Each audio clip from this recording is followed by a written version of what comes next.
Il se trouve de plus en plus de voix pour objecter que le petit déjeuner n'est pas aussi important qu'on nous le dit partout.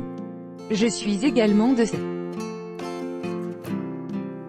point de vue. Cela ne veut évidemment pas dire que prendre un petit déjeuner équilibré est sans importance. Des habitudes de petit déjeuner elles-ci favorisent la perte du poids et s'intègrent bien dans un régime minceur. Cet article vous expliquera comment. Voici ce que vous allez découvrir dans cet article: comment composer un petit déjeuner équilibré, comment perdre du poids à l'aide d'un petit déjeuner équilibré, s'il est bon ou mauvais de sauter le petit déjeuner, des idées de petit déjeuner équilibré, 3 recettes de petit déjeuner équilibré et bien plus encore, sauter le petit déjeuner, oui ou non? Si vous le voulez bien, je vais commencer par la grande question. Est-il bon ou mauvais de sauter le petit déjeuner? Contrairement à ce que vous avez peut-être lu ou entendu, le petit déjeuner n'est pas indispensable. En fait, mieux vaut sauter le petit déjeuner si c'est pour consommer des aliments qui vous font du tort. Mais Oscar, je ne te suis plus là. Cet article explique comment composer un petit déjeuner équilibré, alors qu'ailleurs sur le site, tu affirmes qu'il est bon de sauter le petit déjeuner 1 à 3 fois par semaine? Laissez-moi vous expliquer ce que je veux dire. J'ai toujours affirmé que prendre un petit déjeuner est facultatif. Contrairement à une idée très répandue, le petit déjeuner n'a rien de spécial en soi. La croyance selon laquelle le petit déjeuner serait le repas le plus important de la journée est une invention de l'industrie alimentaire, vieille de plusieurs décennies. Les industriels ont tout intérêt à ce que nous consommions autant de produits alimentaires que possible sur la journée. En principe, il importe peu que vous preniez un petit déjeuner ou pas, tant que vous mangez équilibré le reste de la journée. Prendre un petit déjeuner au saut du lit n'active pas le métabolisme. Au contraire, sauter le petit déjeuner stimule le métabolisme et la combustion des graisses. C'est pour cette raison que sauter le petit déjeuner est une part importante du jeûne intermittent et représente un moyen pratique d'accélérer son métabolisme pendant les courtes périodes de jeûne. L'organisme puise son énergie dans les réserves de graisse et le métabolisme s'accélère. Source. La méthode de jeûne la plus populaire est la méthode 16/8, qui consiste à jeûner pendant 16 heures et à observer une fenêtre d'alimentation de 8 heures, de préférence de midi à 20 heures. Il est scientifiquement prouvé que le jeûne intermittent favorise la combustion des graisses et la perte de poids et améliore la santé métabolique. Source. Le moyen le plus commode de le pratiquer est de sauter le petit déjeuner régulièrement. Manger un morceau le matin interrompt le jeûne. L'organisme passe alors du mode combustion des graisses au mode combustion de sucre. Vous voulez savoir si le jeûne intermittent est fait pour vous? Vous saurez tout du jeûne intermittent en lisant cet article. Il est possible que sauter le petit déjeuner ne vous convienne pas. Aucun problème, le jeûne intermittent n'est qu'une manière parmi d'autres de s'attaquer au surpoids et d'améliorer sa santé. Chez certaines personnes, le jeûne a des effets négatifs, tels que maux de tête, dérèglement de la glycémie ou problèmes de concentration. Source. Le fait de sauter le petit déjeuner peut augmenter l'appétit et conduire à manger plus au repas, mais cela ne semble pas conduire à manger en excès. Sauter le petit déjeuner peut diminuer l'apport calorique total de 400 calories par jour. Comme le montrent plusieurs études. Source. Prendre un petit déjeuner est donc facultatif. C'est une simple question de préférence personnelle. Si vous avez faim le matin et pensez que vous vous sentirez mieux après avoir pris un petit déjeuner, il n'y a rien de mal à cela. Vous n'avez pas faim le matin et n'avez pas besoin de manger. Dans ce cas, ne prenez pas de petit déjeuner. C'est aussi simple que cela. Mais si vous prenez un petit déjeuner, il est bien sûr sage d'opter pour un petit déjeuner équilibré et sain. À quoi ressemble donc le petit déjeuner idéal? Pensez par exemple à une omelette fourrée aux légumes ou à des flocons d'avoine, aux fruits frais et fruits à coque. Mais je reviendrai là-dessus un peu plus tard. Si vous faites un gros effort physique tous les soirs, je vous conseille de prendre un petit déjeuner le matin parce que vous avez simplement besoin de plus d'énergie. Mais en principe, vous pouvez puiser environ 2000 calories de votre stock de glycogène. Vous pouvez donc réaliser des travaux pénibles ou pratiquer des exercices intensifs le matin l'estomac vide. Je pense toutefois que rares sont ceux qui le font. Qu'est-ce qu'un petit déjeuner équilibré? Vous savez désormais que prendre un petit déjeuner est facultatif. Mais si vous prenez un petit déjeuner, comment composer un petit déjeuner équilibré? La plupart des personnes prennent un petit déjeuner riche en glucides simples. Pourquoi? Cela n'a rien à voir avec ce qui est bon ou pas pour la santé. Non, la seule raison pour laquelle notre petit déjeuner est tel qu'il était culturel. Tout comme le petit déjeuner des Anglais ou des Allemands est différent d'une autre, ce n'est qu'une question d'habitude. Nous avons appris à manger d'une certaine façon. Nous ne nous sommes jamais demandé si ces habitudes sont bonnes pour la santé. Tout le monde mange comme ça, la publicité nous dit que nous devons manger comme ça. Il ne devrait pas y avoir de problème, non, mais quand on se penche sur l'aspect santé, un petit déjeuner riche en glucides ne semble pas si bon que ça. Les céréales du petit déjeuner, riches en sucre, peuvent avoir un effet dommageable sur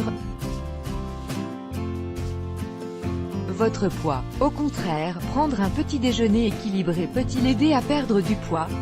La réponse est oui. Avant d'entrer dans les détails, déterminons ce qu'est un petit déjeuner équilibré. Voici les bases d'un petit déjeuner healthy: glucides complexes, protéines de qualité, bonne graisse, riche en fibres. Si vous prenez un petit déjeuner, prenez un petit déjeuner sain, riche en protéines de qualité et en bonne graisse, incluant une quantité modérée de glucides complexes. Les protéines de qualité et les bonnes graisses procurent une plus grande satiété. Les glucides lents, complexes, et les fibres maintiennent la glycémie stable et préservent la santé intestinale. Comme quoi prendre un petit déjeuner équilibré n'est pas rien. Si vous voulez tirer profit au maximum de votre petit déjeuner, vous devez éviter certains aliments, et au contraire, en privilégier d'autres. Dans un monde parfait, nous aurions toujours le temps de prendre un petit déjeuner, mais dans la pratique, il en est souvent autrement. C'est précisément pour cette raison qu'un petit déjeuner idéal doit être très compact et composé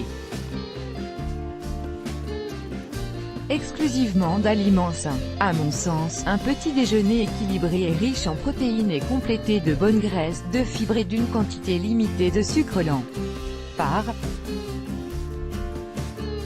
ailleurs, ajouter des protéines de qualité à son alimentation est la manière la plus simple et la plus efficace de perdre du poids. De nombreuses recherches sont menées sur la façon dont les protéines influencent le comportement alimentaire. Plusieurs études ont montré que les protéines réduisent l'appétit et permettent donc d'éviter de trop manger. Un petit déjeuner sain et riche en protéines réduit l'apport calorique plus tard dans la journée. Des examens par IRM ont même montré que la consommation d'un petit déjeuner riche en protéines diminue l'activité des régions du cerveau associées à la motivation et à la récompense alimentaire. Source En outre, un petit déjeuner équilibré composé de protéines procure une satiété durable. Cela est principalement dû à une baisse du taux de ghrelin, hormone de la faim, et une augmentation des taux de peptides YY, de GLP-1 et de cholécystokinine, hormone de la satiété, source activée après la consommation d'aliments riches en protéines. Ces hormones importantes réduisent l'appétit. Et quelle doit être la part des glucides dans un petit déjeuner équilibré, jeune? Nous avons tous été bercés du message que manger du pain, des cornflakes et du Cresly rend grand et fort. Oubliez le message. Les panneaux d'affichage des supermarchés qui hurlent qu'il n'y a rien de mieux qu'un bol de céréales pour commencer la journée du bon pied. L'idée de base semble pas mal, surtout si les dites céréales contiennent quelques fruits et autres bonnes choses. Mais les allégations santé fondent comme neige au soleil quand on s'aperçoit que dans la plupart des cas, des quantités disproportionnées de sucre sont ajoutées à ces produits. Souvent, il s'agit de sirop de glucose fructose, omniprésent dans les produits de nos supermarchés. Tous les produits céréaliers en vente au supermarché sont des produits traités, qui contiennent plus d'additifs nocifs que vous n'oseriez l'imaginer. Il s'agit surtout de sucre, d'additifs dangereux et de produits chimiques. La science nous dit toujours qu'il faut manger plus de pain complet pour sa richesse en nutriments, mais la seule chose utile dans le pain, ce sont les fibres, et le pain n'est pas la seule source de fibres. On trouve beaucoup de fibres dans les fruits et les légumes, souvent de qualité supérieure, d'ailleurs. En outre, toutes les céréales ont un index glycémique élevé, GI, même dans leur version complète. Cet IG élevé vous expose à d'importants pics d'insuline, lesquels sont bien sûr très mauvais pour votre glycémie et peuvent même conduire à l'insulinorésistance.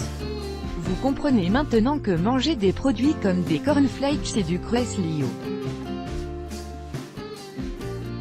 petit déjeuner n'est pas franchement recommandé. Il rassasie moins et stimule la production de grandes quantités d'insuline. Si vous optez pour un petit déjeuner constitué de glucides, je vous suggère de choisir des céréales non transformées. Les céréales non transformées sont des céréales qui se mangent entières et qui ne sont pas incorporées dans un produit comme le pain. Ces céréales sont nutritives, elles sont riches en fibres et en nutriments. L'avoine et le quinoa figurent parmi les meilleurs exemples. Voici d'autres sources de glucides bons pour la santé, flocons d'avoine, millet, sarrasin, ou autres céréales complètes. Vous pouvez les accompagner de fruits, d'un morceau de chocolat noir ou de quelques fruits secs. Je vous recommande un maximum de 1 à 2 portions de céréales par jour car les céréales restent des glucides. Mieux vaut ne pas en consommer à volonté si vous voulez perdre du poids.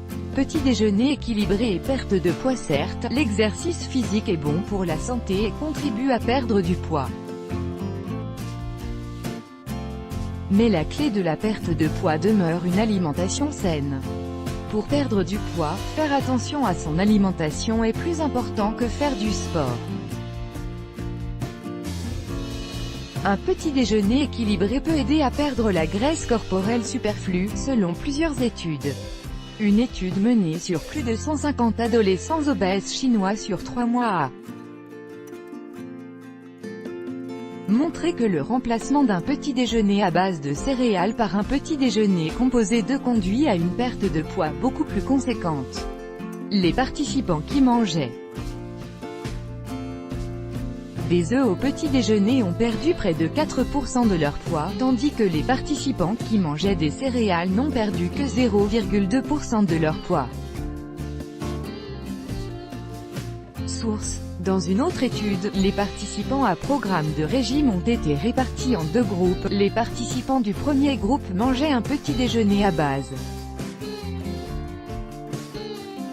2, tandis que les participants du second groupe mangeaient un petit déjeuner à base de pain. Les deux petits déjeuners apportaient le même nombre de calories, source. Voici les résultats.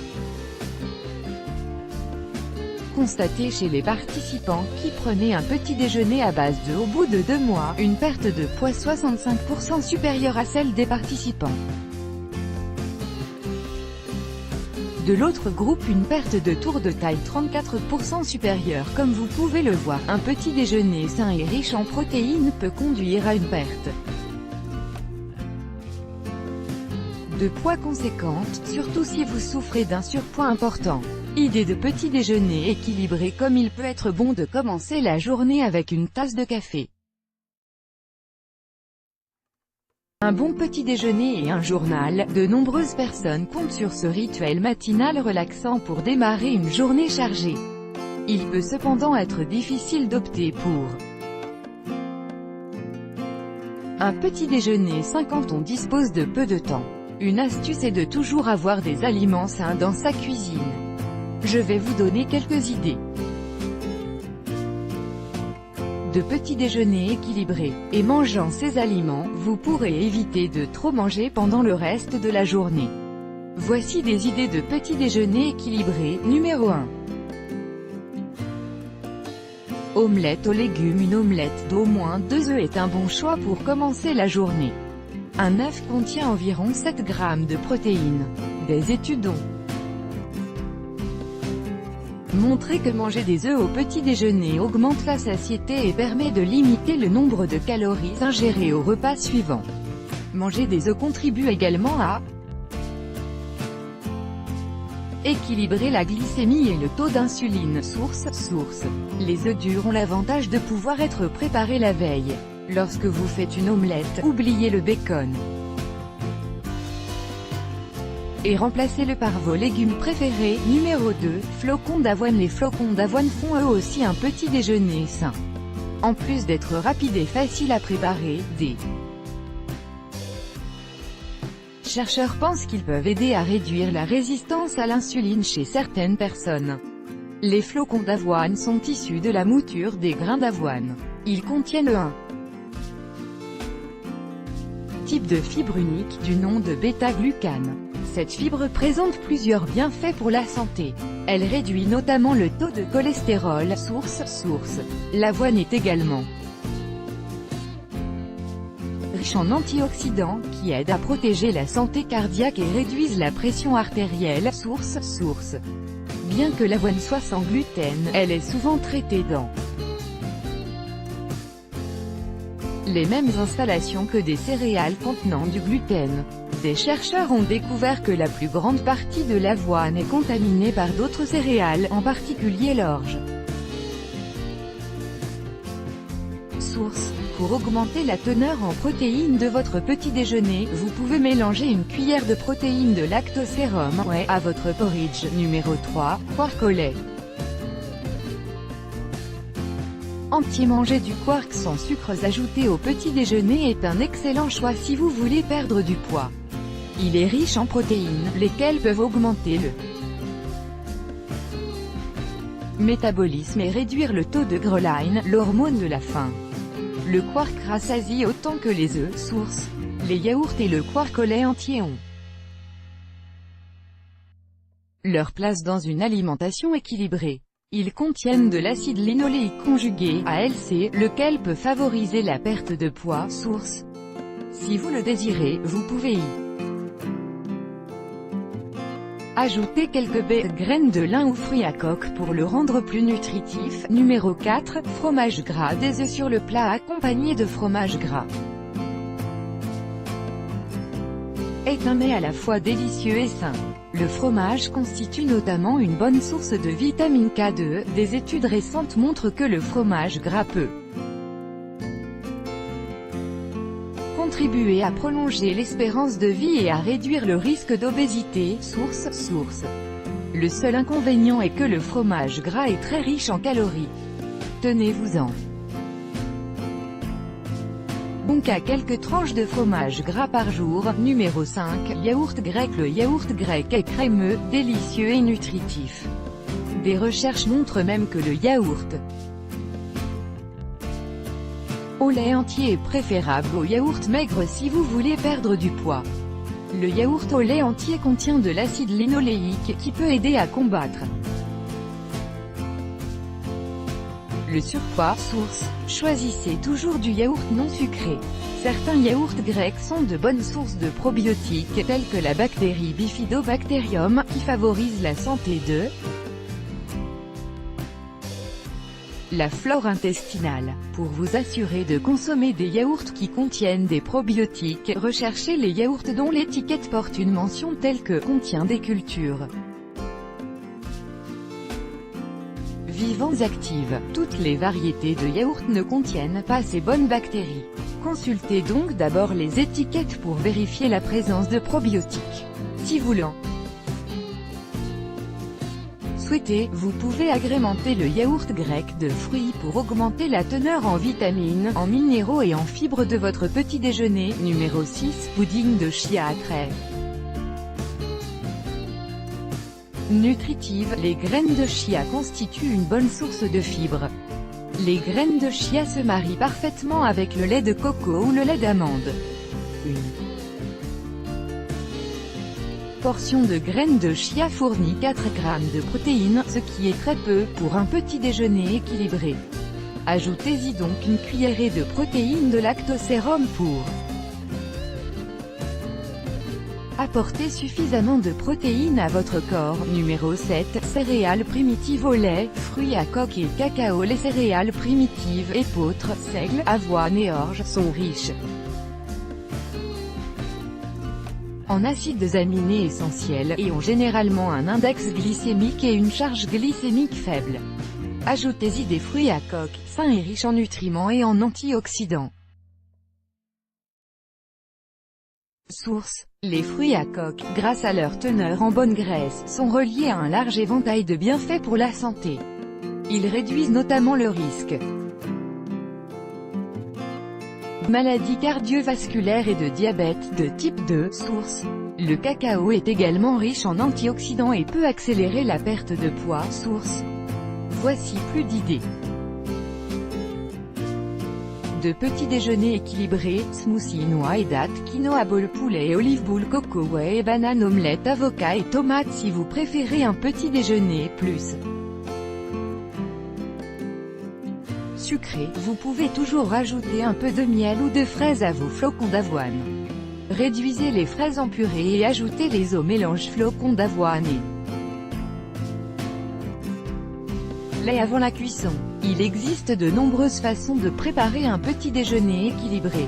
Si vous n'aimez pas un petit déjeuner en particulier, des tonnes d'autres options de petit déjeuner s'offre à vous. À éviter pour un petit déjeuner équilibré. Maintenant que vous savez ce qu'est un petit déjeuner équilibré, je vais vous donner une liste d'aliments à éviter au maximum au petit déjeuner. Ces produits alimentaires ont plus d'inconvénients que d'avantages. Le mieux est de ne pas les avoir chez soi. Céréales sucrées, produits de régime pauvre en lipides, mais souvent riches en sucre, jus de fruits, yaourt à boire, biscuits, céréales, cornflakes, muesli, bonbons, pâtes à tartiner pleines de sucre et de graisse hydrogénée, par exemple, Nutella. Une astuce est de prendre votre petit déjeuner chez vous. Quand on prend son petit déjeuner à l'extérieur, la tentation de manger des aliments malsains est souvent bien trop grande. 3 recettes de petit déjeuner équilibré ci-dessous. Vous trouverez 3 recettes de petit déjeuner healthy pour bien commencer la journée. Bon appétit. Petit déjeuner numéro 1. Omelette aux champignons, brocoli et cumin. Ingrédients: 2 à 4 bio, 300 g de brocoli, 25 g de fromage au cumin râpé, 100 g de mélange de champignons, émincés, 2 cuillères à café d'huile d'olive. Préparation: faites cuire le brocoli al dente. Rincez-le immédiatement sous l'eau froide. Chauffez une cuillère à café d'huile d'olive dans une petite poêlée. Ajoutez les champignons, salés et poivrés. Chauffez 1 cm3 d'huile d'olive dans une autre poêle et cassez-y les œufs. Disposez le fromage, une partie des brocolis et le mélange de champignons autour des jaunes d'œufs. Laissez cuire jusqu'à ce que les œufs coagulent et le fromage soit fondu et servez dans 2 assiettes. Garnissez avec les brocolis restants. Petit déjeuner numéro 2, porridge noix, myrtille et banane. Ingrédients, 400 ml de lait végétal, 100 g de flocons d'avoine, une poignée de myrtille fraîche ou surgelée. Lavez un banane en rondelles. Préparation, portez le lait végétal à ébullition et ajoutez les flocons d'avoine. Laissez mijoter à feu doux jusqu'à épaississement, éteignez le feu et laissez le mélange reposer pendant 5 minutes, ajoutez les myrtilles et les bananes et mélangez. Servez dans des bols et ajoutez un peu de miel. Si vous le souhaitez. Petit déjeuner numéro 3, crêpes de quinoa, dattes et noix. Ingrédients, 170 ml de farine de quinoa, 170 ml d'eau, un œuf, une poignée de dattes, une poignée de noix. Préparation dans un saladier, mélangez le quinoa, l'eau et l'œuf et remuez vivement jusqu'à obtention d'une pâte lisse. Dans une poêle, faites chauffer un peu d'huile de noix de coco. Utilisez la moitié de la pâte pour faire un crêpe. Servez les crêpes surmontées des dattes et des cerneaux de noix.